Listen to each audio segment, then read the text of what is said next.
Për të drejtën ditë me radhë, ekipet zjarr fikse dhe ndërmarrja komunale po mundohen të pastrojnë lagjet e përmbytura në Kërqov. Komandanti i zjarr fiksëve të Kërqovës, Filip Mitrevski, tha se terreni më i vështirë për pastrim ka qenë lagja Prilepska.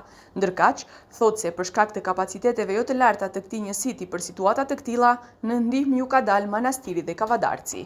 Najtežak del za čištenje beše ulicata Prilepska. I tamo se odvivаше 99%, možda i 100% od evakuacijata na naselението.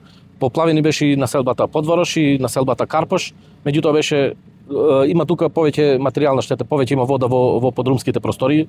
Kryetari i Komunës së Kërqovës, Aleksandr Jovanovski, thotë se ka përpiluar një projekt për zgjidhjen e kësaj situate me përmbytjet e cila ndodh gati çdo vit në Kërqov.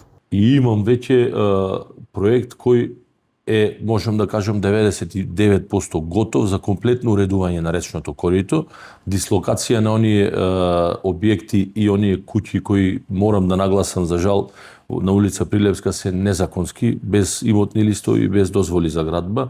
Дел од нив ќе мора да се отстранат, ќе направиме комплетно уредување на речното корито со сите оние пропратни урбани елементи, значи урбана опрема, клупи, велосипедски, пешачки патеки, бетонско корито, канделабри, да го направиме наистина едно пристојно катче за уживање на граѓаните. Janë 63 familjet e evakuuara në sallën e sportit në Ivanidoll, për të cilat kryqi i kuq ju qëndron aty 24 orë duke i pajisur me ushqime, veshmbathje dhe gjithçka për çfarë ata kanë nevojë.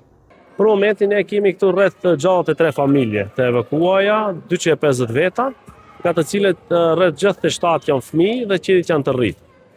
Atë ndihmën humanitare fillestare, domethënë nga kryqi e kuq kemi 3 në ditët vakte ushqimore, mëngjes, darkë, drekë dhe tentojmë që vaktet jenë të ngrohta në bashkëpunim me komunën, me termocentralin e Oslomez dhe donatorët lokal. Sipas të gjitha gjasave, mendohet që personat e evakuuar do të qëndrojnë në sallën Ivanidoll së paku edhe 10 ditë të tjera, sepse lagja Prilepska është në gjendje katastrofale.